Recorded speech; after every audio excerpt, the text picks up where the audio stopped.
पीरे कामिल Umaira Ahmad का एक मशहूर नॉवेल जो अब आप सुन सकते हैं ऑडियो में भी।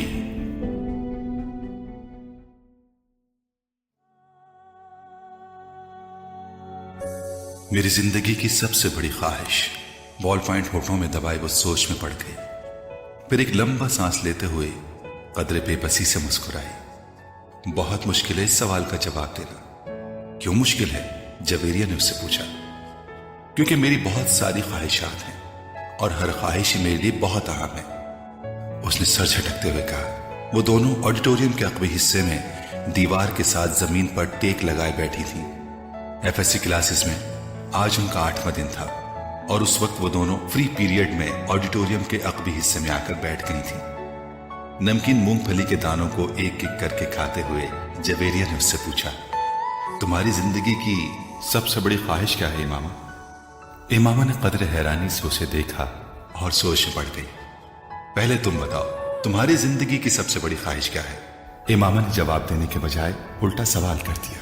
पहले मैंने पूछा है, तुम्हें पहले जवाब देना चाहिए। जवेरिया ने गर्दन हिलाई। अच्छा ठीक है, मुझे और सोचने दो। इमामा ने फौरन हार मानते हुए कहा, मेरी जिंदगी की सबसे बड़ी ख्वाहिश। वो बड़बड़ाई। एक ख्वाहिश तो यह है कि मेरी जिंदगी बहुत लंबी हो, उसने कहा। क्यों? जवेरिया हंसी। बस 50-60 साल की जिंदगी मुझे बड़ी छोटी लगती है। कम से कम 100 साल तो मिलने चाहिए इंसान को दुनिया में, और फिर मैं इतना सब कुछ करना चाहती हूं। अगर जल्दी मर जाऊंगी तो फिर मेरी जिंदगी की सारी ख्वाहिशात अधूरी रह जाएंगी। उसने मूंगफली का एक दाना मुंह में डालते हुए कहा। अच्छा और? जवेरिया ने कहा। और ये कि मैं मुल्क की सबसे बड़ी डॉक्टर बनना चाहती हूं, सबसे अच्छी आई स्पेशलिस्ट। मैं चाहती हूं कि जब पाकिस्तान में आई सर्जरी की तारीख लिखी जाए तो उसमें मेरा नाम टॉप ऑफ द लिस्ट हो। उसने मुस्कुराते हुए आसमान को देखा। अच्छा, और अगर कभी तुम डॉक्टर ना बन सकी तो? जवेरिया ने कहा। आखिर ये मेरिट और किस्मत की बात है, ऐसा मुमकिन ही नहीं है। मैं इतनी मेहनत कर रही हूं कि मेरिट पर हर सूरत आऊंगी। फिर मेरे वालिदैन के पास इतना पैसा है कि मैं अगर यहाँ किसी मेडिकल कॉलेज में ना जा सकी तो वो मुझे बैरून मुल्क भिजवा देंगे। फिर भी अगर कभी ऐसा हो कि तुम डॉक्टर ना बन सको तो? हो ही नहीं सकता। ये मेरी जिंदगी की सबसे बड़ी ख्वाहिश है और मैं इस प्रोफेशन के लिए सब कुछ छोड़ सकती हूँ। ये मेरा ख्वाब है और ख्वाबों को भला कैसे छोड़ा जा सकता है? इम्पॉसिबल। इमामा ने कतई अंदाज में सर हिलाते हुए हथेली पर रखे दानों में से एक और दाना मुंह में डाला। जिंदगी में कुछ भी नामुमकिन नहीं हो सकता, कभी भी कुछ भी हो सकता है। फर्ज करो कि तुम डॉक्टर नहीं बन पाती तो फिर तुम क्या करोगी? कैसे रिएक्ट करोगी? इमामा अब सोच में पड़ गई। पहले तो मैं बहुत रोऊंगी, बहुत ही ज्यादा, कई दिन, और फिर मैं मर जाऊंगी। जवेरिया बेइख्तियार हंसी। और अभी कुछ देर पहले तो तुम कह रही थी कि तुम लंबी जिंदगी चाहती हो, और अभी तुम कह रही हो कि तुम मर जाओगी। हाँ, तो फिर जिंदा रहकर क्या करूंगी? सारे प्लान्स ही मेरे मेडिकल के हवाले से हैं, और ये चीज जिंदगी से निकल गई तो फिर बाकी रहेगा क्या? यानी तुम्हारी एक बड़ी ख्वाहिश दूसरी बड़ी ख्वाहिश को खत्म कर देगी। तुम यही समझ लो। तो फिर इसका मतलब तो यही हुआ कि तुम्हारी सबसे बड़ी ख्वाहिश डॉक्टर बनना है, लंबी जिंदगी पाना नहीं। तुम कह सकती हो। अच्छा, अगर तुम डॉक्टर ना बन सकी तो फिर मरोगी कैसे? खुदकुशी करोगी या तबई मौत? जवेरिया ने बड़ी दिलचस्पी से पूछा। तबई मौत ही मरूंगी, खुदकुशी तो कर ही नहीं सकती, इमामा ने लापरवाही से कहा। और अगर तुम्हें तबई मौत ना आ सकी तो? मेरा मतलब है जल्द ना आई तो फिर तुम डॉक्टर ना बनने के बावजूद भी लंबी जिंदगी गुजारोगी? नहीं, मुझे पता है कि अगर मैं डॉक्टर ना बनी तो फिर बहुत जल्द मर जाऊंगी। मुझे इतना दुख होगा कि मैं तो जिंदा रह ही नहीं सकूंगी। वो यकीन से बोली। तुम जिस कदर खुश मिजाज हो, मैं कभी यकीन नहीं कर सकती कि तुम कभी इतनी दुखी हो सकती हो कि रो रो कर मर जाओ, और वो भी सिर्फ इसलिए कि तुम डॉक्टर नहीं बन सकी। लग फनी। जवेरिया ने इस बार उसका मजाक उड़ाने वाले अंदाज में कहा। तुम अब मेरी बात छोड़ो, अपनी बात करो। तुम्हारी जिंदगी की सबसे बड़ी ख्वाहिश क्या है? इमामा ने मौजू बदलते हुए कहा। रहने दो। क्यों रहने दो? बताओ ना, तुम्हें बुरा लगेगा। जवेरिया ने कुछ हिचकिचाते हुए कहा। इमामा ने गर्दन मोड़कर हैरानी से कहा, मुझे क्यों बुरा लगेगा? जवेरिया खामोश रही। ऐसी क्या बात है जो मुझे बुरी लगेगी? इमामा ने अपना सवाल दोहराया। बुरी लगेगी, जवेरिया ने मध्यम आवाज में कहा। आखिर तुम्हारी जिंदगी की सबसे बड़ी ख्वाहिश का मेरी जिंदगी से क्या ताल्लुक है कि मैं इस पर बुरा मानूंगी? इमामा ने इस बार कदरे उलझे हुए अंदाज से पूछा। कहीं तुम्हारी ख्वाहिश ये तो नहीं कि मैं डॉक्टर ना बनूं? इमामा को अचानक याद आया। जवेरिया हंसती। नहीं, जिंदगी सिर्फ एक डॉक्टर बन जाने से कहीं ज्यादा अहमियत की हामिल होती है। उसने कुछ फलसफियाना अंदाज में कहा। पहले बुझवाना छोड़ दो और मुझे बताओ, इमामा ने कहा। मैं वादा करती हूं मैं बुरा नहीं मानूंगी। इमामा ने अपना हाथ उसकी तरफ बढ़ाते हुए कहा। वादा करने के बावजूद तुम मेरी बात सुनने पर बुरी तरह नाराज होगी। बेहतर है हम कुछ और बात करें, जवेरिया ने कहा। अच्छा, मैं अंदाजा लगाती हूं तुम्हारी इस ख्वाहिश का ताल्लुक मेरे लिए किसी बहुत आम चीज से है, राइट? इमामा ने कुछ सोचते हुए कहा। जवेरिया ने सर हिलाया। अब सवाल यह पैदा होता है कि मेरे लिए कौन सी चीज इतनी अहम हो सकती है कि मैं वो बात करते करते रुक गई। मगर जब तक मैं तुम्हारी ख्वाहिश की नौयत जान नहीं लेती मैं कुछ भी अंदाजा नहीं कर सकती। बता दो जवेरिया, प्लीज। अब तो मुझे बहुत ही ज्यादा तजस्सुस हो रहा है। उसने मिन्नत की। वो कुछ देर सोचती रही। इमामा गौर से उसका चेहरा देखती रही। कुछ देर की खामोशी के बाद जवेरिया ने सर उठाकर इमामा को देखा। मेरे प्रोफेशन के अलावा मेरी जिंदगी में फिलहाल जिन चीजों की अहमियत है वो सिर्फ एक ही है, और अगर तुम इसके हवाले से कुछ कहना चाहती हो तो कहो, मैं बुरा नहीं मानूंगी। इमामा ने संजीदगी से कहा। जवेरिया ने कदरे चौंक कर उसे देखा। वो अपने हाथ में मौजूद एक अंगूठी को देख रही थी। जवेरिया मुस्कुराई। मेरी जिंदगी की सबसे बड़ी ख्वाहिश यह है कि तुम। जवेरिया ने उसे अपनी ख्वाहिश बताई। इमामा का चेहरा एकदम सफेद पड़ गया। वो शौक थी या हैरत सता, जवेरिया अंदाजा नहीं कर सकी, मगर उसके चेहरे के तासुरात ये जरूर बता रहे थे कि जवेरिया के मुंह से निकलने वाले जुमले उसके हर अंदाजे के बरक्स थे। मैंने तुमसे कहा था ना कि तुम बुरा मानोगी। जवेरिया ने जैसे सफाई पेश करने की कोशिश की, मगर इमामा कुछ कहे बगैर उसे देखती रही। मुइज हलक के बल चिल्लाता हुआ दर्द से दोहरा हो गया। उसके दोनों हाथ अपने पेट पर थे। उसके सामने खड़े 12 साला लड़के ने अपनी फटी हुई टी शर्ट की आस्तीन से अपनी नाक से बहता खून साफ किया और हाथ में पकड़े हुए टेनिस रैकेट को एक बार फिर पूरी कुव्वत से मुइज की टांग पर दे मारा। मुइज के हलक से एक बार फिर चीख निकली और वो इस बार सीधा हो गया। कुछ बेयकीनी के आलम में उसने खुद से 2 साल छोटे भाई को देखा, जो अब बगैर किसी लिहाज और मुरव्वत के उसे इस रैकेट से पीट रहा था जो मुइज कुछ देर पहले उसे पीटने के लिए लेकर आया था। इस हफ्ते में उन दोनों के दरमियान होने वाला ये तीसरा झगड़ा था और तीनों बार झगड़ा शुरू करने वाला उसका छोटा भाई था। मुइज और उसके ताल्लुकात हमेशा ही नाखुशगवार रहे थे। उनका झगड़ा बचपन से लेकर अब से कुछ पहले तक सिर्फ जबानी कलामी बातों और धमकियों तक ही महदूद रहता था, मगर अब कुछ अरसे से वो दोनों हाथापाई पर भी उतर आते थे। आज भी यही हुआ था। वो दोनों स्कूल से इकट्ठे वापस आए थे और गाड़ी से उतरते हुए उसके छोटे भाई ने बड़ी दरस्ती के साथ पीछे डिग्गी से उस वक्त अपना बैग खींच कर निकाला जब मुइज अपना बैग निकाल रहा था। बैग खींचते हुए मुइज के हाथ को बुरी तरह रगड़ आई। मुइज बुरी तरह दिल मिलाया। तुम अंधे हो चुके हो? वो इत्मीनान से अपना बैग उठाए बेनियाजी से अंदर जा रहा था। मुइज के चिल्लाने पर उसने पलट कर उसको देखा और लाउंज का दरवाजा खोलकर अंदर चला गया। मुइज के तन बदन में जैसे आग लग गई। वो तेज कदमों से उसके पीछे अंदर चला गया। अगर दोबारा तुमने ऐसी हरकत की तो मैं तुम्हारा हाथ तोड़ दूंगा। उसके करीब पहुंचते हुए मुइज एक बार फिर दहाड़ा। उसने बैग कंधे से उतार कर नीचे रख दिया और दोनों हाथ कमर पर रखकर खड़ा हो गया। निकालूंगा। तुम क्या करोगे? हाथ तोड़ोगे? इतनी हिम्मत है? ये मैं तुम्हें उस वक्त बताऊंगा जब तुम दोबारा ये हरकत करोगे।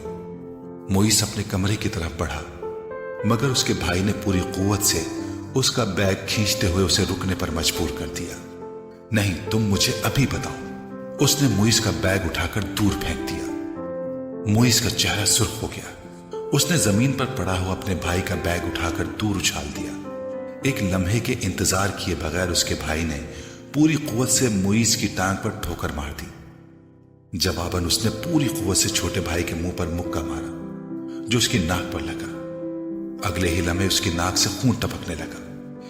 इतने शदीद हमले के बावजूद उसके हलक से कोई आवाज नहीं निकली थी। उसने मुईज की टाई खींचते हुए उसका गला दबाने की कोशिश की। मुईज ने जवाबन उसकी शर्ट को कॉलर से खींचा। उसे शर्ट के फटने की आवाज आई।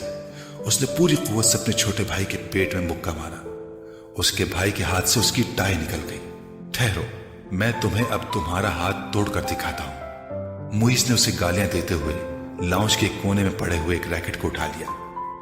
अपने छोटे भाई को मारने की कोशिश की, मगर अगले ही लम्हे रैकेट उसके भाई के हाथ में था। उसने पूरी कुव्वत से घुमाकर इतनी बर्क रफ्तारी के साथ उस रैकेट को मुईज के पेट पर मारा कि वो संभल या खुद को बचा भी ना सका। उसने यके बाद दीगर उसकी कमर और टांग पर रैकेट बरसा दिए। अंदर से उन दोनों का बड़ा भाई इश्तिआल के आलम में बाहर लाउंज में आ गया। क्या तकलीफ है तुम दोनों को? घर में आते ही हंगामा शुरू कर देते हो। उसको देखते ही छोटे भाई ने उठा हुआ रैकेट नीचे कर लिया था। और तुम्हें शर्म नहीं आती अपने बड़े भाई को मारते हो? उसकी नजर अब उसके हाथ में पकड़े रैकेट पर गई। नहीं आती, उसने बड़ी ढिठाई के साथ कहते हुए रैकेट एक तरफ उछाल दिया और बड़ी बेखौफी से कुछ फासले पर पड़ा हुआ अपना बैग उठाकर अंदर जाने लगा। मुईज ने बुलंद आवाज में सीढ़ियां चढ़ते हुए अपने छोटे भाई से कहा, तुमको इसका खमियाजा भुगतना पड़ेगा। वो अभी तक अपनी टांग सहला रहा था। Sure, why not? एक अजीब सी मुस्कुराहट के साथ सीढ़ियों के आखिरी सिरे पर रुककर उसने मुईज से कहा, अगली बार तुम बैट लेकर आना। टेनिस रैकेट से कुछ मजा नहीं आया, तुम्हारी कोई हड्डी नहीं टूटी। मुईज को इख्तियाल आ गया, तुम अपनी नाक संभालो, वो यकीनन टूट गई होगी। मुईज गुस्से के आलम में सीढ़ियों को देखता रहा जहां कुछ देर पहले वो खड़ा था। मिसेस समांथा रिचर्ड्स ने दूसरी रॉ में खिड़की के साथ पहली कुर्सी पर बैठे हुए उस लड़के को चौथी बार घूरा। वो उस वक्त भी बड़ी बेनियाजी से खिड़की से बाहर देखने में मसरूफ था। वक्तन फवक्तन वो बाहर से नजरें हटाता, एक नजर मिसेस समांथा को देखता, उसके बाद फिर उसी तरह बाहर झांकने लगता। इस्लामाबाद के एक गैर मुल्की स्कूल में वो आज पहले दिन इस क्लास की बायोलॉजी पढ़ाने के लिए आई थी। वो एक डिप्लोमेट की बीवी थी और कुछ दिन पहले ही इस्लामाबाद अपने शौहर के साथ आई थी।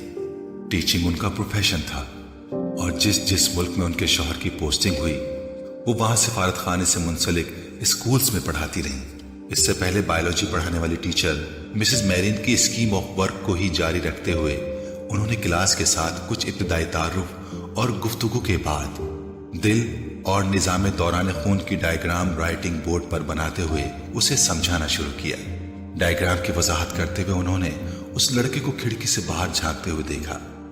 पुरानी तकनीक का इस्तेमाल करते हुए अपनी नजरें उस लड़के पर मरकूज रखते हुए उन्होंने अचानक बोलना बंद कर दिया। क्लास में यकदम खामोशी सी छा गई। उस लड़के ने सर घुमाकर अंदर देखा। मिसेस समांथा रिचर्ड से उसकी नजरें मिली। मिसेस समांथा मुस्कुराई और एक बार फिर उन्होंने अपना लेक्चर शुरू कर दिया। कुछ देर तक उन्होंने इसी तरह बोलते हुए अपनी नजरें उस लड़के पर रखी जो अब अपने सामने पड़ी नोटबुक पर कुछ लिखने में मसरूफ था। उसके बाद मिसेस समांथा ने अपनी तवज्जो क्लास में मौजूद दूसरे स्टूडेंट्स पर मरकूज कर ली। उनका ख्याल था कि वो खासा शर्मिंदा हो चुका है, दोबारा बाहर नहीं देखेगा।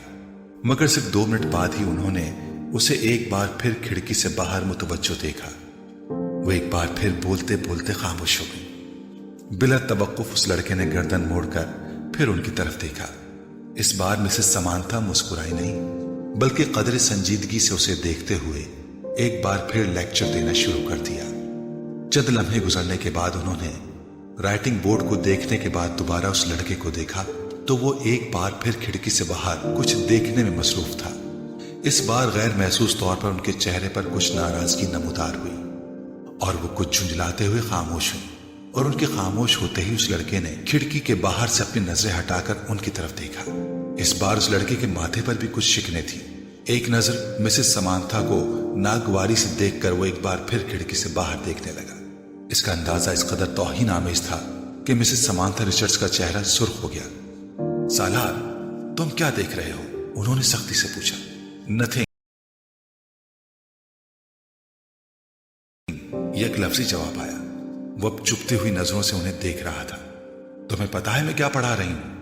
होप सो, उसने इतने रूड अंदाज में कहा कि समांथा रिचर्ड्स ने एकदम हाथ में पकड़ा हुआ मारकर कैप से बंद करके टेबल पर फेंक दिया। ये बात है तो फिर यहां आओ और ये डायग्राम बनाकर इसको लेबल करो, उन्होंने स्पंज के साथ राइटिंग बोर्ड को साफ करते हुए कहा।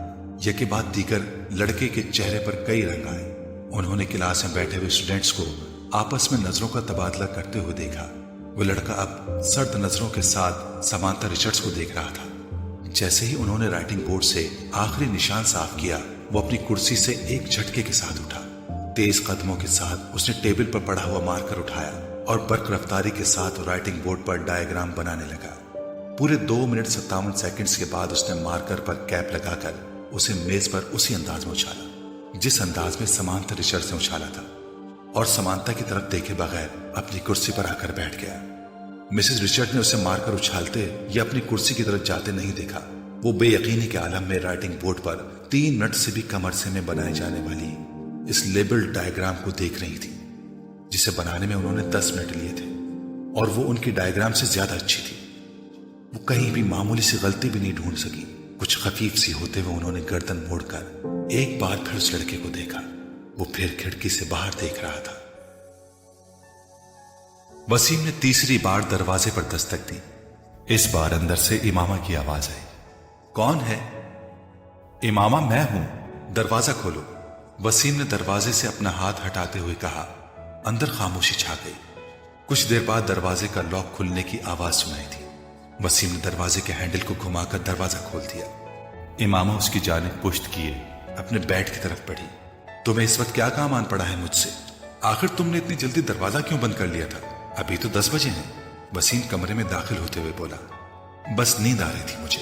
वो बेड पर बैठ गई। वसीम उसका चेहरा देखकर चौंक गया। तुम रो रही थी? बेख्तियार उसके मुंह से निकला। इमामा की आंखें सुर्ख और सूजी हुई थी और वो उससे नजरें चुराने की कोशिश कर रही थी। नहीं, रो नहीं रही थी, बस सर में कुछ दर्द हो रहा था। इमामा ने मुस्कुराने की कोशिश की। वसीम ने उसके पास बैठते हुए उसका हाथ पकड़कर टेम्परेचर चेक करने की कोशिश की। कहीं बुखार तो नहीं है? उसने कुछ तशवीश भरे अंदाज में कहा और फिर हाथ छोड़ दिया। बुखार तो नहीं है, तो फिर तुम कोई टैबलेट ले लेती। मैं ले चुकी हूं। अच्छा तुम सो जाओ, मैं बातें करने आया था, मगर अब इस हालत में क्या बातें करूंगा तुमसे। वसीम ने कदम बाहर की तरफ बढ़ाते हुए कहा। इमामा ने उसे रोकने की कोशिश नहीं की। वो खुद भी उठकर उसके पीछे गई और वसीम के बाहर निकलते ही उसने दरवाजे को फिर लॉक कर लिया। बेड पर ऊंधे मुंह लेटकर उसने तकिए में मुंह छुपा लिया। वो एक बार फिर हिचकियों के साथ रो रही थी। 13 साल का वो लड़का उस वक्त टीवी पर म्यूजिक शो देखने में मसरूफ था जब तैयबा ने अंदर झांका। बेयकीनी से उन्होंने अपने बेटे को देखा और फिर कुछ नाराजगी के आलम में अंदर चली गई। ये क्या हो रहा है? उन्होंने अंदर आते ही कहा। टीवी देख रहा हूं। उसने टीवी से नजरें नहीं हटाई।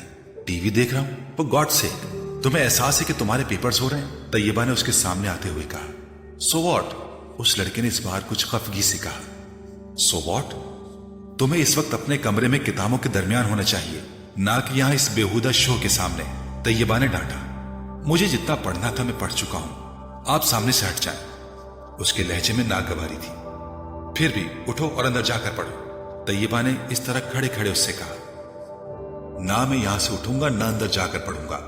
मेरी स्टडीज और पेपर्स मेरा मसला है, आपका नहीं। अगर तुम्हें इतनी परवाह होती स्टडीज की तो इस वक्त तुम यहां बैठे होते। स्टेप असाइड, उसने तैयबा के जुमले को नजरअंदाज करते हुए बड़ी बदतमीजी के साथ साथ हाथ के इशारे से कहा। आज तुम्हारे पापा आ जाए तो मैं उनसे बात करती हूं। तैयबा ने उसे धमकाने की कोशिश की। अभी बात कर लें, क्या होगा? पापा क्या कर लेंगे? जब मैं आपको बता चुका हूं कि मुझे जितनी तैयारी करनी है मैंने कर ली है, तो फिर आपको क्या मसला है? ये तुम्हारे सालाना इम्तिहान है, तुम्हें एहसास होना चाहिए इस बात का। तैयबा ने एकदम अपने लहजे को नरम करते हुए कहा। मैं कोई 2-4 साल का बच्चा नहीं हूं कि मेरे आगे पीछे फिरना पड़े आपको। मैं अपने मामलात में आपसे ज्यादा समझदार हूं, इसलिए 3rd क्लास किस्म के जुमले मुझसे ना बोला करें। एग्जाम्स हो रहे हैं, स्टडीज पर ध्यान दो। इस वक्त तुम्हें अपने कमरे में होना चाहिए। मैं तुम्हारे फादर से बात करूंगी। What a rubbish. वो बात करते करते गुस्से में सोफे से उठकर खड़ा हो गया। हाथ में पकड़ा हुआ रिमोट उसने पूरी कुव्वत से सामने वाली दीवार पर दे मारा اور پاؤں پٹکتا ہوا کمرے سے نکل گیا۔ طیبہ کچھ بے بسی اور خفت کے عالم میں اسے کمرے سے باہر نکلتا ہوا دیکھتی رہی۔ فلومینا فرانس نے اپنے ہاتھ میں پکڑے ہوئے پیکٹ میز پر رکھتے ہوئے ایک نظر ہال میں دوڑائی۔ پیپر شروع ہونے میں بھی 10 منٹ باقی تھے اور ہال میں موجود اسٹوڈنٹس کتابیں، نوٹس اور نوٹ بکس پکڑے تیزی سے صفحے آگے پیچھے کرتے ان پر آخری نظر ڈال رہے تھے۔ ان کی جسمانی حرکات سے ان کی پریشانی اور اضطراب کا اظہار ہو رہا تھا۔ فلومینا فرانس کے لیے یہ ایک بہت مانوس سین تھا۔ پھر ان کی نظریں ہال کے تقریباً درمیان میں بیٹھے ہوئے سالار پر جا ٹھہری۔ 25 اسٹوڈنٹس میں اس وقت وہ واحد اسٹوڈنٹ تھا جو اطمینان سے اپنی کرسی پر ٹانگ رکھے بیٹھا تھا۔ ایک ہاتھ میں اسکیل پکڑے آہستہ آہستہ اسے اپنے جوتے پر مارتے ہوئے وہ اطمینان سے ادھر ادھر دیکھ رہا تھا۔ فلومینا کے لیے یہ سین بھی نیا نہیں تھا۔ اپنے 7 سالہ کیریئر میں انہوں نے پیپرز کے دوران سالار کو اسی بے فکری اور لاپرواہی کا مظاہرہ کرتے پایا تھا۔ 9:02 پر انہوں نے سالار کے پاس سے گزرتے ہوئے MCQs پر مبنی آبجیکٹو پیپر تھما دیا۔ 30 منٹ کے بعد اسے وہ پیپر ان سے لینا تھا۔ 9:10 پر انہوں نے سالار کو اپنی کرسی سے کھڑا ہوتے دیکھا۔ اس کے کھڑے ہوتے ہی ہال میں اس کے پیچھے موجود تمام اسٹوڈنٹس نے سر اٹھا کر اسے دیکھا۔ وہ پیپر ہاتھ میں لیے فلومینا فرانس کی طرف جا رہا تھا۔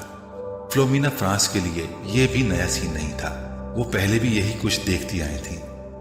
30 منٹ میں حل کیا جانے والا پیپر وہ 8 منٹ میں حل کر کے ان کے سر پر کھڑا تھا۔ پیپر کو دوبارہ دیکھ لو، انہوں نے یہ جملہ اس سے نہیں کہا۔ وہ جانتی تھی کہ اس کا جواب کیا ہوگا، میں دیکھ چکا ہوں۔ اور اگر اسے ایک بار پھر پیپر دیکھنے پر مجبور کرتی تو وہ ہمیشہ کی طرح پیپرز لے جا کر اپنی کرسی کے ہتھے پر رکھ کر بازو سینے پر لپیٹ کر بیٹھ جاتا۔ انہیں یاد نہیں تھا کہ کبھی اس نے ان کے کہنے پر پیپر کو دوبارہ چیک کیا ہو، اور وہ یہ تسلیم کرتی تھی کہ اسے اس کی ضرورت بھی نہیں تھی۔ اس کے پیپر میں کسی ایک بھی غلطی کو ڈھونڈنا بہت مشکل کام تھا۔ انہوں نے ایک ہلکی سی مسکراہٹ کے ساتھ اس کے ہاتھ سے پیپر پکڑ لیا۔ تم جانتے ہو سالار، میری زندگی کی سب سے بڑی تمنا کیا ہے؟ انہوں نے پیپر پر نظر ڈالتے ہوئے کہا کہ میں تمہیں 30 منٹ کا پیپر 30 منٹ کے بعد سبمٹ کرواتے ہوئے دیکھوں۔ وہ ان کی بات پر خفیف انداز میں مسکرایا۔ آپ کی یہ خواہش اس صورت میں پوری ہو سکتی ہے میم، اگر میں یہ پیپر 150 سال کی عمر میں حل کرنے بیٹھوں۔ نہیں، میرا خیال ہے 150 سال کی عمر میں تم یہ پیپر 10 منٹ میں کرو گے۔ اس بار وہ ہنسا اور واپس مڑ گیا۔ فلومینا فرانس نے ایک نظر اس کے پیپر کے صفحات کو الٹ پلٹ کر دیکھا۔ ایک سرسری سی نظر بھی انہیں یہ بتانے کے لیے کافی تھی کہ وہ اس پیپر میں کتنے نمبر گنوائے گا۔ 0۔ سلمہ نے اپنی بیٹی کے ہاتھوں میں گفٹ پیپر میں لپٹے ہوئے پیکٹ کو حیرانی سے دیکھا۔ یہ کیا ہے امامہ؟ تم تو مارکیٹ گئی تھی، شاید کچھ کتابیں لینی تھی تمہیں۔ ہاں امی، مجھے کتابیں ہی لینی تھی، مگر کسی کو تحفے میں دینے کے لیے۔ کس کو تحفہ دینا ہے؟ وہ لاہور میں ایک دوست ہے میری، اس کی سالگرہ ہے، اس کے لیے خریدا ہے۔ کوریئر سروس کے ذریعے بھجوا دوں گی، کیونکہ مجھے تو ابھی یہاں رہنا ہے۔ لاؤ پھر مجھے دو یہ پیکٹ، میں وسیم کو دوں گی، وہ بھجوا دے گا۔ نہیں امی، میں ابھی نہیں بھجواؤں گی، ابھی اس کی سالگرہ کی تاریخ نہیں آئی۔ سلمہ کو لگا جیسے وہ یکدم گھبرا گئی ہو۔ انہیں حیرانی ہوئی، کیا یہ گھبرانے والی بات تھی؟ 3 سال پہلے امامہ کی وجہ سے انہیں بہت زیادہ پریشانی کا سامنا کرنا پڑا تھا، انہیں اور ان کے شوہر ہاشم کو۔ وہ تب اپنی بیٹی کے بارے میں بہت فکر مند تھی اور ہاشم ان سے زیادہ۔ مگر پچھلے 3 سال میں سب کچھ ٹھیک ہو گیا تھا۔ وہ دونوں اب اس کی طرف سے مکمل طور پر مطمئن تھے، خاص طور پر اسجد سے اس کی نسبت طے کر کے۔ وہ جانتی تھی کہ امامہ اسجد کو پسند کرتی ہے، اور صرف وہی نہیں، اسجد کو کوئی بھی پسند کر سکتا تھا۔ وہ ہر لحاظ سے ایک اچھا لڑکا تھا۔ وہ یہ بھی جانتی تھی کہ اسجد سے نسبت طے ہونے پر بہت خوش ہوئی تھی۔ اسجد اور اس کے درمیان پہلے بھی خاصی دوستی اور بے تکلفی تھی، مگر بعض دفعہ انہیں لگتا جیسے وہ وقت گزرنے کے ساتھ ساتھ بہت چپ ہوتی جا رہی ہے۔ وہ پہلے ایسی نہیں تھی، مگر اب وہ اسکول جانے والی بچی بھی تو نہیں رہی، میڈیکل کالج کی اسٹوڈنٹ ہے، پھر وقت بھی کہاں ہوتا ہے اس کے پاس۔ سلمہ ہمیشہ خود کو تسلی دے لیتی، وہ ان کی سب سے چھوٹی بیٹی تھی۔ بڑی دونوں بیٹیوں کی وہ شادی کر چکی تھی، ایک بیٹے کی بھی شادی کر چکی تھی، جبکہ 2 بیٹے اور امامہ غیر شادی شدہ تھے۔ اچھا ہی ہے کہ یہ سنجیدہ ہوتی جا رہی ہے۔ لڑکیوں کے لیے سنجیدگی اچھی ہوتی ہے، انہیں جتنی جلدی اپنی ذمہ داریوں کا احساس ہو جائے اتنا ہی اچھا ہے۔ سلمہ نے گہری سانس لیتے ہوئے امامہ سے نظریں ہٹا لی۔ وہ چھٹیوں میں گھر آئی ہوئی تھی اور جتنے دن وہ یہاں رہتی ان کی نظریں اسی پر مرکوز رہتی۔ پتہ نہیں یہ ساجد کہاں رہ گیا. جو بھی کام اس کے ذمے لگاؤ بس بھول ہی جاؤ. انہیں اچانک اپنے ملازم کا خیال آیا جس کے پیچھے وہ لاؤنج میں آئی تھی. بڑبڑاتے ہوئے وہ لاؤنج سے نکل گئی. یہ نیو ایئر نائٹ تھی. نیا سال شروع ہونے میں 30 منٹ باقی تھے. 10 لڑکوں پر مشتمل 14-15 سال کے لڑکوں کا وہ گروپ پچھلے 2 گھنٹوں سے اپنے موٹر سائیکلز پر شہر کے مختلف سڑکوں پر اپنے کرتب دکھانے میں مصروف تھا. ان میں سے چند نے اپنے ماتھے پر چمکدار بینڈز باندھے ہوئے تھے جن پر نئے سال کے حوالے سے مختلف پیغامات درج تھے. وہ لوگ 1 گھنٹہ پہلے پوش علاقے کی ایک بڑی سپر مارکیٹ میں موجود تھے اور وہاں وہ مختلف لڑکوں پر آوازیں کرتے رہے تھے. اپنی بائکس پر سوار مختلف چکر لگا رہے تھے. ان کے پاس فائر کریکرز موجود تھے جنہیں وہ وقتاً فوقتاً چلا رہے تھے. 11:15 بجے وہ جم خانے کے باہر موجود تھے جہاں پارکنگ لاٹ گاڑیوں سے بھر چکا تھا. یہ گاڑیاں ان لوگوں کی تھیں جو جم خانے میں نئے سال کے سلسلے میں ہونے والی ایک پارٹی میں آئے تھے. ان لڑکوں کے پاس بھی اس پارٹی کے دعوتی کارڈ موجود تھے کیونکہ ان میں سے تقریباً تمام کے والدین جم خانے کے ممبرز تھے. وہ لڑکے اندر پہنچے تو 11:55 ہو رہے تھے. چند منٹوں بعد ڈانس فلور سمیت تمام جگہوں کی لائٹس آف ہو جاتی تھیں اور اس کے بعد باہر لان میں آتش بازی کے ایک مظاہرے کے ساتھ نیا سال شروع ہونے پر لائٹس آن ہونا تھی. اس کے بعد تقریباً تمام رات وہاں رقص کے ساتھ ساتھ شراب پی جاتی جس کا اہتمام نئے سال کی اس تقریب کے لیے جم خانہ کی انتظامیہ خاص طور پر کرتی تھی. لائٹس آف ہوتے ہی وہاں ایک طوفان بدتمیزی کا آغاز ہو جاتا تھا اور وہاں موجود لوگ اسی طوفان بدتمیزی کے لیے وہاں آتے تھے. 15 سالہ وہ لڑکا بھی 10 لڑکوں کے اس گروپ کے ساتھ آنے کے بعد اس وقت ڈانس فلور پر راک بیٹ پر ڈانس کر رہا تھا. ڈانس میں اس کی مہارت قابل دید تھی. 12 بجنے میں 10 سیکنڈ رہ جانے پر لائٹس آف ہو گئیں اور ٹھیک 12 بجے لائٹس یکدم دوبارہ آن کر دی گئی. اندھیرے کے بعد سیکنڈز گننے والوں کی آوازیں اب شور اور خوشی کے قہقہوں اور چیخوں میں بدل گئی تھیں. چند سیکنڈز پہلے تھم جانے والا میوزک ایک بار پھر بجایا جانے لگا. وہ لڑکا اپنے دوستوں کے ساتھ باہر پارکنگ میں آ گیا جہاں بہت سے لڑکے اپنی اپنی گاڑیوں کے ہارن بجا رہے تھے. انہیں لڑکوں کے ساتھ بیئر کے کین پکڑے وہ وہاں موجود ایک گاڑی کی چھت پر چڑھ گیا. اس لڑکے نے گاڑی کی چھت پر کھڑے کھڑے اپنی جیکٹ کی جیب سے بیئر کا ایک بھرا ہوا کین نکالا اور پوری قوت سے کچھ فاصلے پر کھڑی ایک گاڑی کی ونڈ اسکرین پر دے مارا. ایک دھماکے کے ساتھ گاڑی کی ونڈ اسکرین چور چور ہو گئی. وہ لڑکا اطمینان کے ساتھ اپنے بائیں ہاتھ میں پکڑا کین پیتا رہا. وہ پچھلے آدھے گھنٹے سے کامران کو ویڈیو گیم کھیلتے ہوئے دیکھ رہا تھا. اسکرین پر موجود اسکور میں کوئی خاص اضافہ نہیں ہو رہا تھا. شاید اس کی وجہ وہ مشکل ٹریک تھا جس پر کامران کو گاڑی ڈرائیو کرنی تھی. سالار لاؤنج کے صوفوں میں سے ایک صوفے پر بیٹھا اپنی نوٹ بک پر کچھ لکھنے میں مصروف تھا مگر وقتاً فوقتاً نظر اٹھا کر ٹی وی اسکرین کو بھی دیکھ رہا تھا جہاں کامران اپنی جدوجہد میں مصروف تھا. ٹھیک آدھے گھنٹے بعد اس نے نوٹ بک بند کر کے سامنے پڑی میز پر رکھ دی. پھر منہ پر ہاتھ رکھ کر جمائی رکی. دونوں ٹانگیں سامنے پڑی میز پر رکھ کر اور دونوں ہاتھوں کی انگلیاں سر کے پیچھے باندھے وہ کچھ دیر اسکرین کو دیکھتا رہا جہاں کامران اپنے تمام چانسز ظاہر کرنے کے بعد ایک بار پھر نیا گیم کھیلنے کی تیاری کر رہا تھا. کیا پرابلم ہے کامران؟ سالار نے کامران کو مخاطب کیا. ایسے ہی نیا گیم لے کر آیا ہوں مگر اسکور کرنے میں بڑی مشکل ہو رہی ہے، کامران نے بیزاری سے کہا. اچھا مجھے دکھاؤ. اس نے صوفے سے اٹھ کر ریموٹ کنٹرول اس کے ہاتھ سے لے لیا. کامران نے دیکھا پہلے 20 سیکنڈ ہی سالار اسے جس اسپیڈ پر دوڑا رہا تھا اسی اسپیڈ پر کامران اب تک نہیں دوڑ پایا تھا.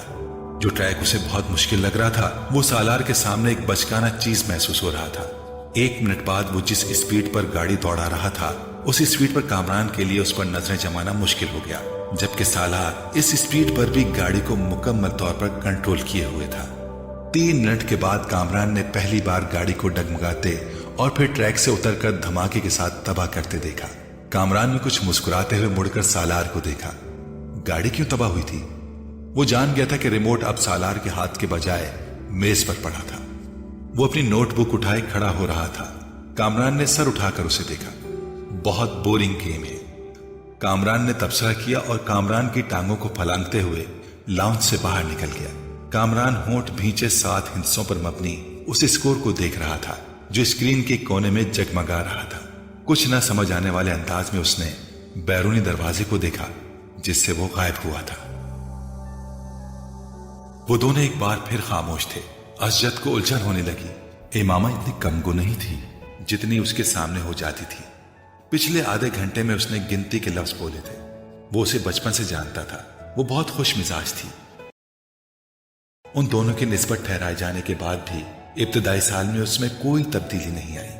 अजद को उससे बात करके खुशी महसूस हो रही थी। वो बला की हाजिर जवाब थी। मगर पिछले कुछ सालों में वो यकदम बदल गई थी और मेडिकल कॉलेज में जाकर तो ये तब्दीली और भी ज्यादा महसूस होने लगी थी। अजद को बाज दफा यूं महसूस होता जैसे उससे बात करते हुए वो हद दर्जे मोहतात रहती थी। कभी वो उलझी हुई महसूस होती और कभी उसे उसके लहजे में अजीब सी सर्द महरी महसूस होती। उसे लगता वो जल्द अज जल्द उससे छुटकारा पाकर उसके पास से उठकर चली जाना चाहती है। उस वक्त भी वो ऐसा ही महसूस कर रहा था। मैं कई बार सोचता कि मैं खामखाही तुम्हारे लिए यहां आने का तरद्दुद करता हूं। तुम्हें तो इससे कोई फर्क नहीं पड़ता होगा कि मैं आऊं या ना आऊं। अरशद ने गहरी सांस लेकर कहा। वो उसके मुकाबिल लॉन चेयर पर बैठी दूर बाउंड्री वॉल पर चढ़ी हुई बेल को घूर रही थी। अरशद की शिकायत पर उसने गर्दन हिलाए बगैर अपनी नजरें बेल से हटाकर अरशद पर मरकूज कर दी। अरशद ने सवालिया नजरों से उसे देखा, मगर वो खामोश रही तो उसने लफ्जों में कुछ रद्द-बदल के साथ अपना सवाल दोहराया। तुम्हें मेरे ना आने से कोई फर्क नहीं पड़ेगा ये मामा। क्यों, ठीक कह रहा हूं मैं? अब मैं क्या कह सकती हूँ इस पर? तुम कम से कम इनकार तो कर सकती हो, मेरी बात को झुटला सकती हो कि ऐसी बात नहीं है, मैं गलत सोच रहा हूं और ऐसी बात नहीं है। आप गलत सोच रहे हैं, इमामा ने उसकी बात काट कर कहा। उसका लहजा अब भी उतना ही ठंडा और चेहरा उतना ही बेतासुर था जितना पहले था। अरशद एक ठंडी सांस लेकर रह गया। हाँ, मेरी दुआ और ख्वाहिश तो यही है कि ऐसा ना हो और मैं वाकई गलत सोच रहा हूं, मगर तुमसे बात करते हुए मैं हर बार ऐसा ही महसूस करता हूं। किस बात से आप ऐसा महसूस करते हैं? इस बार पहली बार अरशद को उसकी आवाज में कुछ नाराजगी झलकती हुई महसूस हुई। बहुत सी बातों से तुम मेरी बात का ढंग से जवाब ही नहीं देती। हालांकि मैं अपनी बात का ढंग से जवाब देने की भरपूर कोशिश करती हूँ, लेकिन अब अगर आपको मेरे जवाब पसंद ना आए तो मैं क्या कर सकती हूँ? अरशद को इस बार बात करते हुए वो कुछ मजीद खफा महसूस हुई। मैंने ये कब कहा कि मुझे तुम्हारे जवाब पसंद नहीं आए? मैं तो सिर्फ ये कह रहा हूं कि मेरी हर बात के जवाब में तुम्हारे पास हां और नहीं के अलावा कुछ नहीं होता। बाज दफा मुझे लगता है कि मैं अपने आप से बातें कर रहा हूं। अगर आप मुझसे ये पूछेंगे कि तुम ठीक हो तो मैं उसका जवाब हां या नहीं में ही दूंगी। हां और नहीं के अलावा इस सवाल का जवाब किसी तकरीर से दिया जा सकता है तो आप मुझे वो दे दें, मैं कर दूंगी। वो बिल्कुल संजीदा थी। हां और नहीं के साथ भी तो कुछ कहा जा सकता है, और कुछ नहीं तो जवाबन मेरा हाल ही पूछ सकती हो। मैं आपका क्या हाल पूछूं? जाहिर है अगर आप मेरे घर आए हैं, मेरे सामने बैठे मुझसे बातें कर रहे हैं, तो इसका वाज़ेह मतलब तो यही है कि आप ठीक हैं, वरना आप इस वक्त अपने घर के बिस्तर पर पड़े होते। ये फॉर्मेलिटी होती है मामा।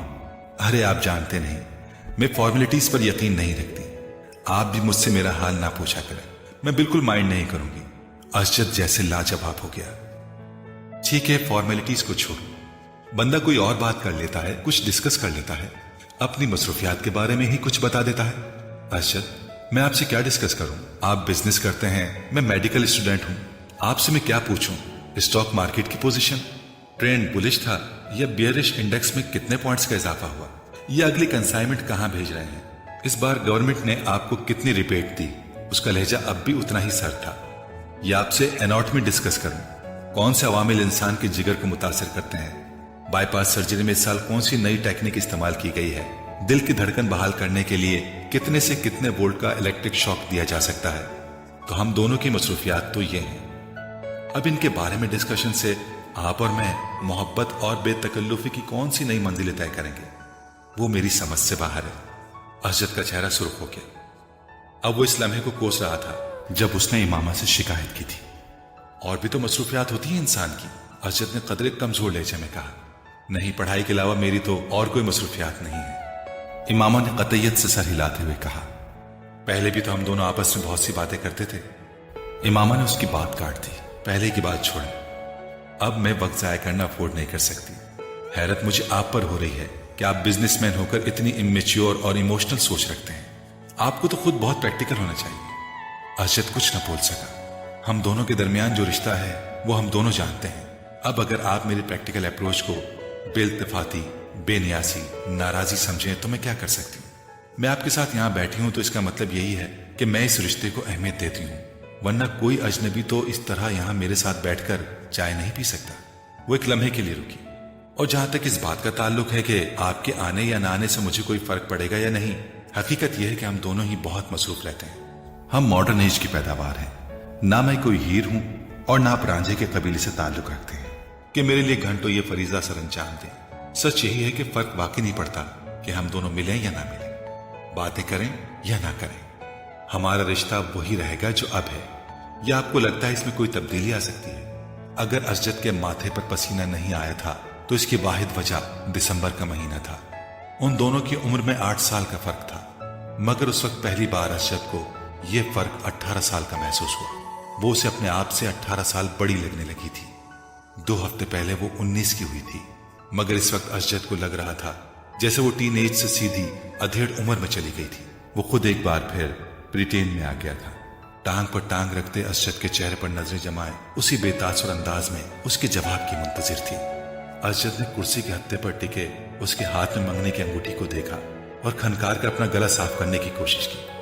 تم بالکل ٹھیک کہہ رہے ہو، میں صرف اس لیے ڈسکشن کی بات کر رہا تھا کہ ہمارے درمیان انڈرسٹینڈنگ ڈیولپ ہو سکے۔ اسجد، میں آپ کو بہت اچھی طرح سمجھتی اور جانتی ہوں، اور یہ جان کر مجھے بہت افسوس ہوا کہ آپ سمجھتے ہیں کہ ہمارے درمیان ابھی بھی کسی انڈرسٹینڈنگ کو ڈیولپ کرنے کی ضرورت ہے۔ میرا خیال تھا ہم دونوں کے درمیان اچھی خاصی انڈرسٹینڈنگ ہے۔ وہ اسجد کا دن نہیں تھا، اسجد نے اعتراف کیا۔ اور اگر آپ کو یہ خیال ہے کہ اناٹمی اور بزنس کو ڈسکس کر کے ہم کوئی انڈرسٹینڈنگ ڈیولپ کر لیں گے تو ٹھیک ہے، آئندہ ہم یہی ڈسکس کر لیا کریں گے۔ امامہ کے لہجے میں لاپرواہی کا عنصر تھا۔ تم کو میری بات بری لگی ہے؟ بالکل بھی نہیں، میں کیوں برا مانوں گی؟ اس کے لہجے میں موجود حیرت کے عنصر نے اسجد کو مزید شرمندہ کر دیا۔ شاید میں نے غلط بات کی ہے، شاید نہیں، یقیناً۔ اس نے تینوں لفظوں پر باری باری زور دیتے ہوئے کہا، تم جانتی ہو میرے نزدیک یہ رشتہ کتنی اہمیت کا حامل ہے۔ میرے بہت سے خواب ہیں اس رشتے کے حوالے سے، تمہارے حوالے سے۔ اسجد نے گہرا سانس لے کر کہا۔ امامہ بے تاثر چہرے کے ساتھ اسی بیل کو دیکھ رہی تھی۔ شاید اسی لیے میں ضرورت سے زیادہ حساس ہو جاتا ہوں۔ مجھے اس رشتے کے حوالے سے کوئی خوف نہیں ہے۔ میں جانتا ہوں یہ رشتہ ہم دونوں کی مرضی سے ہوا ہے۔ وہ اس کے چہرے پر نظریں جمائے بڑے جذب سے کہہ رہا تھا، اور یکدم ہی اسے ایک بار پھر یہ احساس ہونے لگا تھا جیسے وہ وہاں موجود نہیں تھی، اس کی بات نہیں سن رہی تھی۔ اسجد کو لگا وہ ایک بار پھر خود سے باتیں کر رہا تھا۔ ایک بہت بڑی کوٹھی کے عقب میں موجود ٹیکسی سے میوزک کی آوازیں باہر لان تک آ رہی تھیں۔ باہر موجود کوئی بھی شخص ٹیکسی کے اندر موجود لوگوں کی قوت برداشت پر حیرانی کا اظہار کر سکتا تھا، لیکن وہ ٹیکسی کے اندر موجود لوگوں کی حالت دیکھ لیتا تو وہ اس حیران کن قوت برداشت کی وجہ جان جاتا۔ ٹیکسی میں موجود 6 لڑکے جس حالت میں تھے، اس حالت میں اس سے زیادہ تیز اور بلند میوزک بھی ان پر اثر انداز نہ ہو سکتا تھا۔ اور جہاں تک 7ویں لڑکے کا تعلق تھا تو وہ ایسی کسی چیز سے متاثر نہیں ہوتا تھا۔ انیکسی کا وہ کمرہ اس وقت دھوئیں کے مرغولوں اور عجیب قسم کی بو سے بھرا ہوا تھا۔ قالین پر ایک مشہور ریسٹورنٹ سے لائے گئے کھانوں کے کھلے ہوئے ڈبے اور ڈسپوزیبل پلیٹس، چمچے بھی پڑے تھے۔ قالین پر کھانے پینے کی بچی کچی چیزیں اور ہڈیاں بھی ادھر ادھر پھینکی گئی تھیں۔ سافٹ ڈرنک کی پلاسٹک کی بوتلیں بھی ادھر ادھر لڑک رہی تھیں۔ کیچپ کی بوتلوں سے نکلنے والی کیچپ قالین کو کچھ اور بدنما بنا رہی تھی۔ وہ 7 لڑکے اسی قالین پر ایک دوسرے سے کچھ فاصلے پر براجمان تھے۔ ان کے سامنے قالین پر بیئر کے خالی کینز کا ایک ڈھیر بھی لگا ہوا تھا، اور تفریح کا یہ سلسلہ وہیں تک نہیں رکا تھا۔ اس وقت وہ ان ڈرگز کو استعمال کرنے میں مصروف تھے جن کا انتظام ان میں سے کسی ایک نے کیا تھا۔ پچھلے 2 ماہ میں وہ تیسری بار اس ایڈونچر کے لیے اکٹھے ہوئے تھے، اور 3 مواقع پر وہ 4 مختلف قسم کی ڈرگز استعمال کر چکے تھے۔ پہلی بار انہوں نے وہ ڈرگ استعمال کی تھی جو ان میں سے ایک کو اپنے باپ کے دراز سے ملی تھی۔ دوسری بار انہوں نے جو ڈرگز استعمال کی تھی وہ انہوں نے اپنے ایک اسکول فیلوز کے توسط سے اسلام آباد کے ایک کلب سے خریدی تھی۔ اور اس بار وہ جو ڈرگ استعمال کر رہے تھے وہ انہوں نے ایک ٹرپ پر راولپنڈی کی ایک مارکیٹ میں افغان سے خریدی تھی۔ تینوں مواقعوں پر انہوں نے ان ڈرگز کے ساتھ الکوہل کا استعمال کیا تھا، جس کا حصول ان کے لیے مشکل نہیں تھا۔ اس وقت بھی ان 7 لڑکوں میں سے 6 لڑکے پوری طرح نشے میں تھے۔ ان میں سے ایک ابھی بھی کانپتے ہاتھوں کے ساتھ ڈرگز کو سونگھنے کی کوشش کر رہا تھا، جبکہ 2 لڑکے سگریٹ پیتے ہوئے باقی لڑکوں کے ساتھ ٹوٹی پھوٹی گفتگو کر رہے تھے۔ صرف 7واں لڑکا مکمل طور پر ہوش میں تھا۔ اس لڑکے کا چہرہ پمپل سے بھرا ہوا تھا، اور اس کے گلے میں موجود ایک سیاہ تنگ ڈوری میں 3-4 تانبے کی عجیب سی شکلوں کے زیورات پروئے ہوئے تھے۔ एल्विस प्रेस्ले स्टाइल्स के कॉलर वाली एक चेकदार डार्क ब्लू शर्ट के साथ एक बेहुदा सी सुरमई जींस पहने हुए था, जिसके दोनों घुटनों पर मैडोना का चेहरा पेंट किया गया था। उसने आंखें खोलकर अपने दाएं तरफ मौजूद लड़कों पर एक उचटती नजर डाली। उसकी आंखें सुर्ख हो रही थीं, मगर उस सुर्खी के बावजूद ऐसा कोई तासुर नहीं दे रही थीं कि वो बाकी लड़कों की तरह मुकम्मल तौर पर नशे की गिरफ्त में था। चंद मिनट उन्हें देखने के बाद उसने सीधे होते हुए डिबिया में मौजूद बाकी ड्रग्स कोन में डाल दी और एक छोटे से स्ट्रॉ के साथ उसे सूंघने लगा। काफी देर बाद उसने स्ट्रॉ को एक तरफ फेंक दिया और अपने हाथ की पोर पर थोड़ी सी ड्रग रखकर जबान की नोक के साथ कुछ दिलचस्पी, तजस्सुस मगर एहतियात के साथ उसे चखा।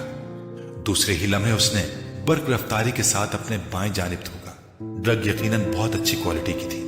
उसकी आंखें अब पहले से ज्यादा सुर्ख हो रही थीं, मगर अभी भी वो अपने होश और हवास में था। उसके चेहरे के तासुरात से अंदाजा हो रहा था कि वो अपनी सरगर्मी से कुछ ज्यादा महसूस नहीं हुआ। 1-2 मिनट के बाद उसने अपने पास कालीन पर पड़े हुए बेयर के केन से चंद घूंट लेते हुए ड्रग्स के जायके को साफ करने की कोशिश की। केन रखने के बाद वो चंद मिनट तक कोन में मौजूद ड्रग्स को देखता रहा। दूसरे 6 लड़के उस वक्त नशे में पूरी तरह धुत कारपेट पर औंधे सीधे पड़े थे, मगर वो अब भी उसी तरह बैठा केन में मौजूद बेयर के घूंट लेते हुए पुरसोच अंदाज में उन सबको देखता रहा। उसकी आंखें अब मुतव्वरिम हो रही थीं, मगर उनमें मौजूद चमक बता रही थी कि वो अभी भी मुकम्मल तौर पर नशे में नहीं है। ये उसके साथ तीसरी बार हुआ था। पहली 2 बार ड्रग्स इस्तेमाल करने के बाद वो इसी तरह बैठा रहा था, जबकि उसके दोस्त बहुत जल्द नशे में धुत हुए थे। रात के पिछले पहर वो इन लोगों को इसी हालत में छोड़कर खुद घर आ गया था। आज भी वो यही करना चाहता था। कमरे के अंदर मौजूद ड्रग की बू से अब पहली बार वो उलझने लगा। उसने खड़े होने की कोशिश की और वो लड़खड़ाया। अपनी लड़खड़ाहट पर काबू पाते हुए वो सीधा खड़ा हो गया। नीचे झुककर उसने कारपेट से की रिंग, वॉलेट और क्रेडिट कार्ड उठाए। फिर आगे बढ़कर उसने स्टीरियो को बंद कर दिया। अपनी मुतबर्रिम और सुर्ख आंखों से उसने कमरे में एक नजर दौड़ाई, यूं जैसे वो कोई चीज याद करने की कोशिश कर रहा हो। फिर वो कमरे के दरवाजे की तरफ बढ़ गया। एक बार फिर नीचे बैठकर उसे जॉकर्स पहने, उनके तस्मों को टखनों के गिर्द लपेटकर गिरह बांधी। फिर दरवाजे का लॉक खोलकर वो बाहर निकल गया। रोशनी से यकदम वो कॉरिडोर की तारीकी में आ गया था। अंधेरे में अपना रास्ता ढूंढते हुए वो एनेक्सी के बैरूनी दरवाजे को खोलता हुआ बाहर लॉन में आ गया। एनेक्सी की सीढ़ियां उतरते हुए अपनी नाक से कोई चीज बहती महसूस हुई। बायां हाथ उठाकर उसने अपने ऊपरी होंठ पर रखा। उसकी उंगलियां चिपचिपाने लगी थी। उसने हाथ उठाते हुए अपनी उंगलियों को एनेक्सी की बैरूनी लाइट की रोशनी में देखा। उसकी पोरों पर खून के कतरे लगे हुए थे। उसने अपनी ट्राउजर की जेब टटोलते हुए अंदर से एक रुमाल बरामद किया और अपनी पोरों पर लगा खून साफ किया। उसके बाद उसी रुमाल के साथ उसने अपनी नाक से चमकने वाला खून साफ किया। उसे अपने हलक में कोई चीज चुभती हुई महसूस हुई। उसने खनकार कर अपना गला साफ करने की कोशिश की। उसे अब अपने सीने में घुटन का एहसास होने लगा। चंद गहरी सांस लेकर उसने घुटन को कम करने की कोशिश की। वहीं खड़े खड़े उसने 2-3 बार नीचे थूका और एक बार फिर सीढ़ियां उतरने के लिए कदम बढ़ाया। वो एकदम ठटक कर रह गया। उसकी नाक में अजीब सी सनसनाहट हुई और फिर एकदम कोई चीज पूरी कुव्वत से बहने लगी। वो बेख्तियार कमर के बल झुक गया। एक धार की सूरत में उसकी नाक से निकलने वाला खून सीढ़ियों पर गिरने लगा था। मार्बल पर फिसलता हुआ खून। वो उसे देखता रहा। गोल्फ क्लब में तकरीबें तकसीम इनामात मुनक्किद की जा रही थी। 16 साला सालार सिकंदर भी अंडर 16 की कैटेगरी में 7 अंडर पार के स्कोर के साथ पहली पोजीशन की ट्रॉफी वसूल करने के लिए मौजूद था। सिकंदर उस्मान ने सालार सिकंदर का नाम पुकारे जाने पर तालियां बजाते हुए उस ट्रॉफी कैबिनेट के बारे में सोचा, जिसमें इस साल उन्हें कुछ मजीद तब्दीलियां करवानी पड़ेंगी। सालार को मिलने वाली शील्ड्स और ट्रॉफीज की तादाद इस साल भी पिछले सालों जैसी ही थी। उनके तमाम बच्चे ही पढ़ाई में बहुत अच्छे थे, मगर सालार सिकंदर बाकी सबसे मुख्तलिफ था। ट्रॉफीज, शील्ड्स और सर्टिफिकेट्स के मामले में वो सिकंदर उस्मान के बाकी बच्चों से बहुत आगे था।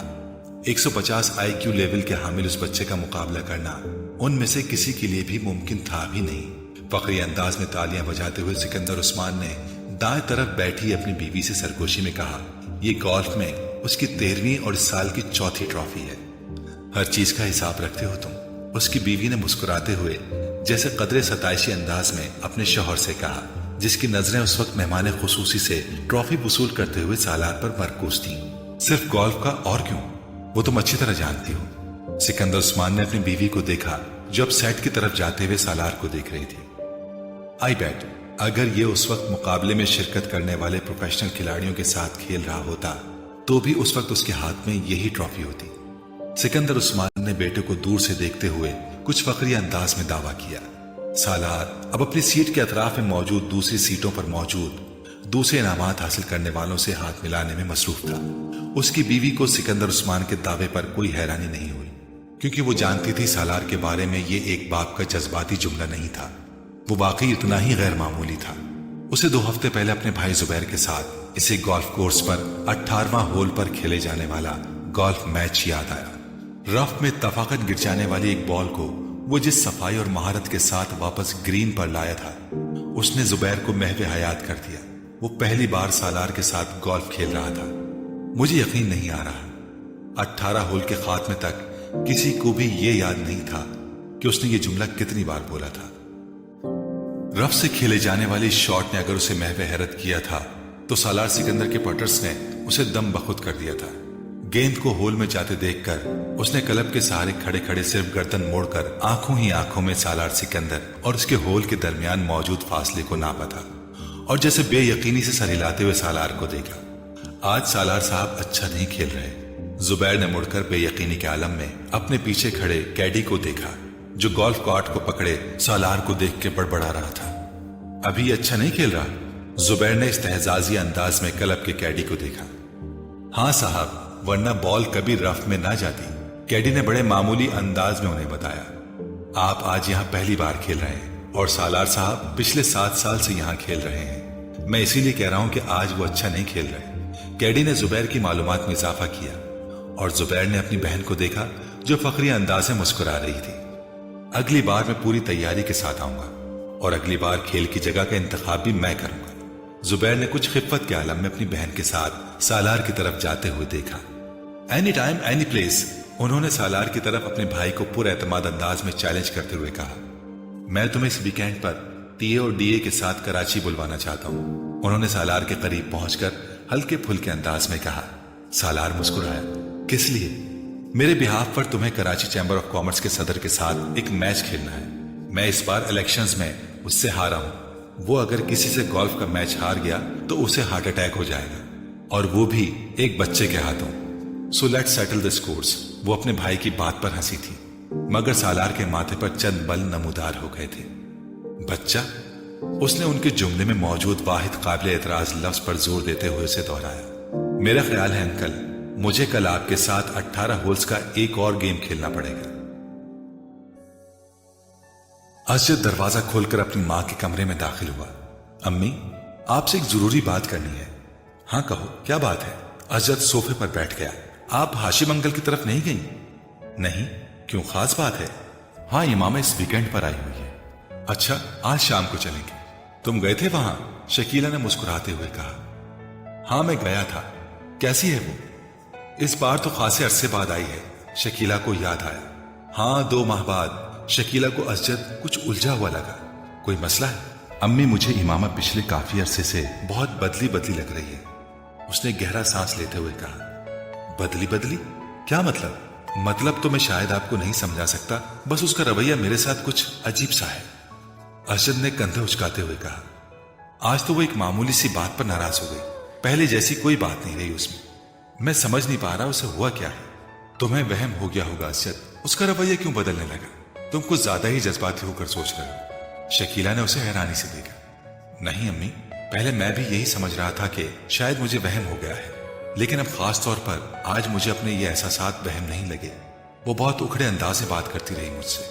तुम्हारा क्या ख्याल है, उसका रवैया क्यों बदल गया है? शकीला ने ब्रश मेज पर रखते हुए कहा। यह तो मुझे नहीं पता। तुमने पूछा उससे? एक बार नहीं, कई बार। फिर हर बार आपकी तरह वो भी यही कहती है कि मुझे गलत फहमी हो गई है, उसने कंधे उचकाते हुए कहा। कभी कहती है स्टडीज की वजह से ऐसा है, कभी कहती है कि अब वो मैच्योर हो गई है इसलिए। ये ऐसी कोई गलत बात तो नहीं है, हो सकता है वाकई ये बात हो, शकीला ने कुछ सोचते हुए कहा। अम्मी, बात संजीदगी की नहीं है, मुझे लगता है वो मुझसे कतराने लगी है, अरशद ने कहा। तुम फजूल बातें कर रहे हो अरशद, मैं नहीं समझती कि ऐसी कोई बात होगी। वैसे भी तुम दोनों तो बचपन से एक दूसरे को जानते हो, एक दूसरे की आदत से वाकिफ हो। शकीला को बेटे के खदशात बिल्कुल बेमानी लगे। जाहिर है उम्र के साथ साथ कुछ तब्दीलियां आ ही जाती हैं। अब बच्चे तो नहीं रहे हो तुम लोग, तो मामूली मामूली बात पर परेशान होने की आदत छोड़ दो। उन्होंने बेटे को समझाते हुए कहा। वैसे भी हाशिम भाई अगले साल उसकी शादी कर देना चाहते हैं। वो कह रहे थे कि वो बाद में अपनी तालीम मुकम्मल करती रहेगी, कम से कम वो तो अपने फर्ज से सुबुकदोश हो जाए। शकीला ने इंकिशाफ किया। अंकल ने ऐसा कहा? अरशद कुछ चौंका। कई बार कहा है, मेरा ख्याल है वो लोग तो तैयारियां भी कर रहे हैं। अरशद ने एक इत्मीनान भरा सांस लिया।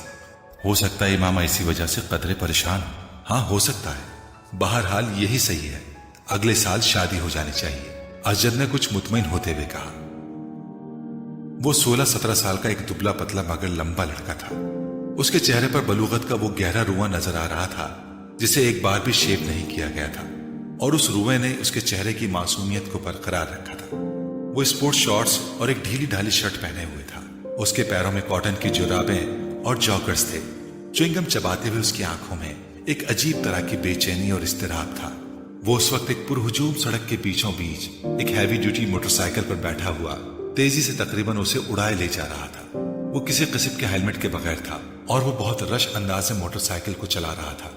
उसने 2 दफा सिग्नल तोड़ा, 3 दफा खतरनाक तरीके से कुछ गाड़ियों को ओवरटेक किया, 4 दफा बाइक चलाते चलाते उसका अगला पहिया उठा दिया और कितनी ही दूर तक सिर्फ एक पहिए पर बाइक चलाता रहा। 2 दफा दाएं बाएं देखे बगैर उसने बर्क रफ्तारी से अपनी मर्जी का टर्न लिया। 1 दफा वो जिगजैग अंदाज में बाइक चलाने लगा। 6 दफा उसने पूरी रफ्तार से बाइक चलाते हुए अपने दोनों पांव उठा दिए।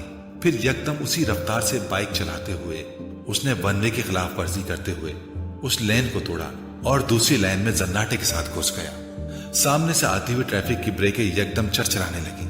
उसने फुल स्पीड पर बाइक चलाते हुए यकदम हैंडल पर से अपने हाथ हटा दिए। बाइक पूरी रफ्तार के साथ सामने से आने वाली गाड़ी के साथ टकराई और वो एक झटके के साथ हवा में बुलंद हुआ और फिर किसी चीज पर गिरा। उसे अंदाजा नहीं हुआ, उसका जहन तारीक हो चुका था। वो दोनों लड़के स्टेज पर एक दूसरे के बिलमुकाबिल रोस्ट्रम के पीछे खड़े थे, मगर हॉल में मौजूद स्टूडेंट्स की नजरें हमेशा की तरह उनमें से एक पर मरकूज थी। वो दोनों हेड बॉय के इंतखाब के लिए कन्विंसिंग हो रहे थे और वो प्रोग्राम भी उसका एक हिस्सा था।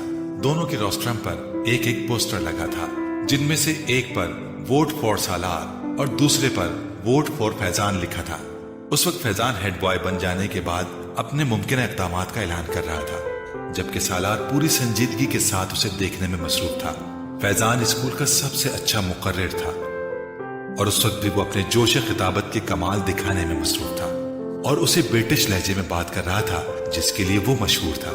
बेहतरीन साउंड सिस्टम की वजह से उसकी आवाज और अंदाज दोनों खासे मुतासिर कुन थे। हॉल में बिलाशुबा सकूत तारी था और ये खामोशी सिर्फ उस वक्त टूटती जब फैजान के सपोर्टर्स उससे किसी अच्छे जुमले पर दाद देना शुरू होते। हॉल एकदम तालियों से गूंज उठता। आधे घंटे बाद जब वो अपने लिए वोट की अपील करने के बाद खामोश हुआ तो हॉल में अगले मिनट तक तालियां और सीटियां बजती रहीं। इन तालियों में खुद सालार सिकंदर भी शामिल था। फैजान ने एक फातिहाना नजर हॉल पर और सालार पर डाली और उसे तालियां बजाते हुए देखकर उसने गर्दन के हल्के इशारे से उसे सराहा। सालार सिकंदर आसान हरीफ नहीं था, ये वो अच्छी तरह जानता था। स्टेज सेक्रेटरी अब सालार के लिए अनाउंसमेंट कर रहा था। तालियों की गूंज में सालार ने बोलना शुरू कर दिया। Good morning friends. वो एक लहजा ठहरा। फैजान अकबर एक मुकर्रिर के तौर पर यकीनन हमारे स्कूल का सासा है। मैं या दूसरा कोई भी उनके मुकाबले में किसी स्टेज पर खड़ा नहीं हो सकता। वो एक लम्हे के लिए रुका। उसने फैजान के चेहरे को देखा जिस पर एक फखरिया मुस्कुराहट उभर रही थी, मगर सालार के जुमले के बाकी हिस्से ने अगले लम्हे उस मुस्कुराहट को गायब कर दिया। अगर मामला सिर्फ बातें बनाने का हो तो हॉल में हल्की सी खिलखिलाहटें उभरी। सालार के लहजे की संजीदगी बरकरार थी, मगर एक हेड बॉय और मुकर्रिर में बहुत फर्क होता है। मुकर्रिर को बातें करना होती हैं, हेड बॉय को काम करना होता है। दोनों के दरमियान टॉकर और डूअर का फर्क होता है, और great talkers are not great doers. सालार्स के सपोर्टर्स की तालियों से हॉल गूंज उठा। मेरे पास फैजान अकबर जैसे खूबसूरत लफ्जों की रवानी नहीं है, उसने अपनी बात जारी रखी। मेरे पास सिर्फ मेरा नाम है और मेरा मुतासिर कुन रिकॉर्ड, और मुझे कन्विंसिंग के लिए लफ्जों के कोई दरिया नहीं बहाने, मुझे सिर्फ अल्फाज कहने हैं। वो एक बार फिर रुका। Trust me and vote for me. उसने शुक्रिया अदा करते हुए जिस वक्त अपने माइक को ऑफ किया, उस वक्त हॉल तालियों से गूंज रहा था। 1 मिनट 40 सेकंड्स में वो इसी नपे तुले और कैलकुलेटेड अंदाज में बोला था जो उसका खासा था, और उसी 1.5 मिनट ने फैजान का तख्ता कर दिया था। उस इब्तिदाई तारुफ के बाद दोनों उम्मीदवारों से सवाल जवाब का सिलसिला शुरू हुआ था। सालार सिकंदर उन जवाबात में भी उतने ही इख्तिसार से काम ले रहा था जितना उसने अपनी तकरीर में लिया था। उसका सबसे तवील जवाब 4 जुमलों पर मुश्तमिल था, जबकि फैजान का सबसे मुख्तसर जवाब भी 4 जुमलों पर मुश्तमिल नहीं था। फैजान की फसाहत और बलागत जो पहले उसकी खूबी समझी जाती थी, उस वक्त उस स्टेज पर सालार के मुख्तसर जवाबात के सामने चर्ब ज़बानी नजर आ रही थी, और इसका एहसास खुद फैजान को भी हो रहा था। जिस सवाल का जवाब सालार एक लफ्ज या एक जुमले में देता, उसके लिए फैजान को आदतन तमहीद बांधनी पड़ती, और सालार का अपनी तकरीर में उसके बारे में किया हुआ ये तबसरा वहां मौजूद स्टूडेंट्स को कुछ और सही महसूस होता कि एक मुकर्रिर से बातें कर सकता है। सालार सिकंदर को हेड बॉय क्यों होना चाहिए? सवाल किया गया। क्योंकि आप बेहतरीन शख्स का इंतखाब चाहते हैं। जवाब आया कि ये जुमला खुद सताइशी नहीं है। एतराज किया गया, नहीं, ये जुमला खुद शनासी है। एतराज को रद्द कर दिया गया।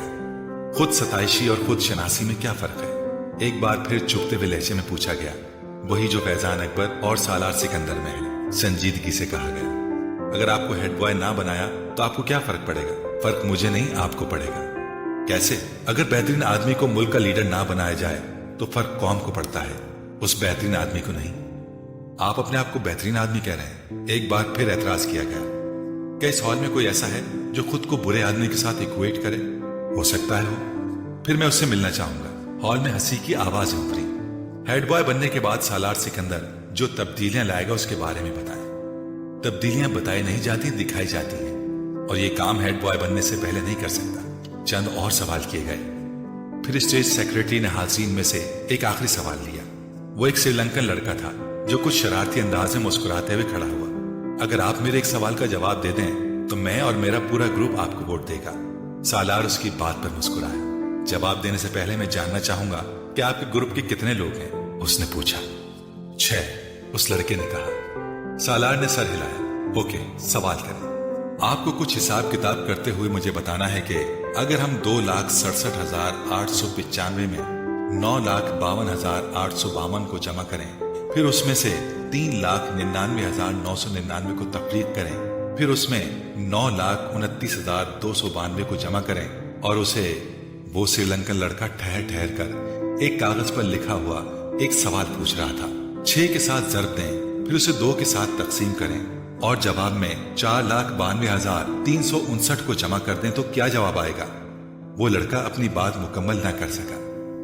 81,42,473 बड़ी बर्क रफ्तारी के साथ सालार ने जवाब दिया। उस लड़के ने कागज पर एक नजर दौड़ाई और फिर कुछ बेयकीनी से सर हिलाते हुए तालियां बजाने लगा। फैजान अकबर को उस वक्त अपना आप एक एक्टर से ज्यादा नहीं लगा। पूरा हॉल उस लड़के के साथ तालियां बजाने में मसरूफ था। फैजान अकबर को पूरा प्रोग्राम एक मजाक महसूस होने लगा। 1 घंटे बाद जब वो सालार सिकंदर से पहले उस स्टेज से उतर रहा था तो वो जानता था कि वो मुकाबले से पहले ही मुकाबला हार चुका था। 150 के IQ लेवल वाले उस लड़के से उसे जिंदगी में इससे पहले कभी इतना हसद महसूस नहीं हुआ। इमाम आबा, आप लाहौर कब जाएंगी? वो अपने नोट्स को देखते हुए चौंकी। सर उठाकर उसने साद को देखा। वो साइकिल की रफ्तार को अब बिल्कुल आहिस्ता किए उसके गिर्द चक्कर लगा रहा था। कल? क्यों? तुम क्यों पूछ रहे हो? इमामा ने अपनी फाइल बंद करते हुए कहा। जब आप चली जाती हैं तो मैं आपको बहुत मिस करता हूं। वो बोला। क्यों? इमामा ने मुस्कुराते हुए पूछा। क्योंकि आप मुझे बहुत अच्छी लगती हैं, और आप मेरे लिए बहुत से खिलौने लाती हैं, और आप मुझे सैर करवाने ले जाती हैं, और आप मेरे साथ खेलती हैं, इसलिए। उसने तफसीली जवाब दिया। आप मुझे अपने साथ लाहौर नहीं ले जा सकती? इमामा अंदाजा नहीं कर सकी ये तजवीज थी या सवाल। मैं कैसे ले जा सकती हूँ? मैं तो खुद हॉस्टल में रहती हूँ, तुम कैसे रहोगे वहां? इमामा ने जवाब दिया। साथ साइकिल चलाते हुए कुछ सोचने लगा। फिर उसने कहा, तो फिर आप जल्दी यहाँ आया करें। अच्छा, जल्दी आया करूंगी। इमामा ने मुस्कुराते हुए कहा। तुम ऐसा किया करो कि मुझसे फोन पर बात कर लिया करो, मैं फोन किया करूंगी तुम्हें। हाँ, ये ठीक है। साथ को उसकी तजवीज पसंद आई। साइकिल की रफ्तार में इजाफा करते हुए वो लॉन के लंबे लंबे चक्कर काटने लगा। इमामा बेदिहानी के आलम में उसे देखने लगी। वो उसका भाई नहीं था। 10 साल साथ 5 साल पहले उनके घर आया था। कहां से आया था उसके बारे में वो नहीं जानती थी, क्योंकि उसे इसके बारे में उस वक्त कोई तजस्सुस नहीं हुआ था, मगर क्यों लाया गया था ये वो अच्छी तरह जानती थी। साद अब 10 साल का था और वो घर में बिल्कुल घुल मिल गया था। इमामा से वो सबसे ज्यादा मायूस था। इमामा को अक्सर उस पर तरस आता। तरस की वजह उसका लावारिस होना नहीं था, तरस की वजह उसका मुस्तकबिल था। उसके 2 चचाओं और एक ताया के घर भी उस वक्त उसी तरह के गोद लिए हुए बच्चे पल रहे थे। वो उनके मुस्तकबिल पर भी तरस खाने पर मजबूर थी। फाइल हाथ में पकड़े साइकिल पर लॉन में घूमते साद पर नजरें जमाए वो किसी गहरी सोच में डूबी हुई थी। उसे देखते हुए वो इस तरह की बहुत सी सोचों में उलझ जाती थी, मगर उसके पास कोई हल नहीं था। वो इसलिए कि कुछ नहीं कर सकती थी।